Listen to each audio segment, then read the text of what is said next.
এখন বর্ষার সময় অনেকেই কিন্তু লুজ মোশন বা ডায়রিয়াতে ভুগছেন। এটি একটি স্বাভাবিক বিষয়, কিন্তু সমস্যাটা কোথা হচ্ছে জানেন? আপনারা লুজ মোশনে ওষুধ ভেবে O2 কিংবা নরফ্লক্স টিজেড এই জাতীয় ওষুধগুলিকে একটি দুটি কেটে কেটে খাচ্ছেন। আপনারা হয়তো লুজ মোশন ওষুধ হিসাবে সত্যি সত্যি ধরেই নিয়েছেন, কিন্তু এগুলি একটি অ্যান্টিবায়োটিক। প্রয়োজন ছাড়া কিন্তু এগুলি ব্যবহার করা যায় না। এগুলি ব্যবহারের জন্য কিন্তু সতর্ক হতে হবে। এখনকার লুজ মোশন বেশিরভাগ কিন্তু একটি ভাইরাল ইনফেকশন, অ্যান্টিবায়োটিকের বিশেষ একটা প্রয়োজন পড়ে না।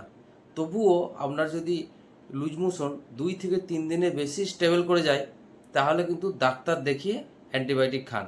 এই অ্যান্টিবায়োটিকগুলো ডাক্তার আপনাকে যেইভাবে সঠিক ডোজ মেনটেন করে খেতে বলবেন, সেইভাবেই খেতে হবে।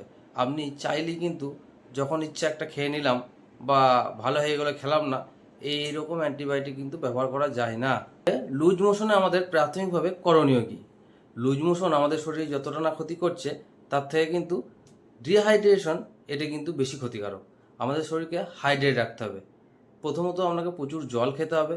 ORS খেতে পারেন, ডাবের জল খেতে পারেন। দ্বিতীয়ত হচ্ছে আপনাকে রেস্ট নিতে হবে। এই সময় কিন্তু অতিরিক্ত পরিশ্রম করবেন না। 3 নম্বর হচ্ছে আপনাকে সহজপাচ্য খাবার খেতে হবে, যেগুলি সহজেই হজম হয়ে যায়।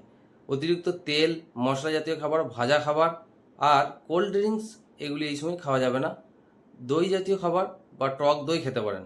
তবে লুজ মোশনের সাথে সাথে যদি রক্ত আসে, পেটের ব্যথা অনেক বেশি হয়, জ্বর আপনার অনেক তীব্র আসতে শুরু করে, এই ধরনের উপসর্গ যদি থাকে, তাহলে আপনি অতি অবশ্যই একজন চিকিৎসকের পরামর্শ নিন। সুস্থ থাকুন, ভালো থাকুন, সচেতন থাকুন। ভিডিওটিকে শেয়ার করুন। এই ধরনের টিপস পাওয়ার জন্য আমাকে ফলো করতে পারেন।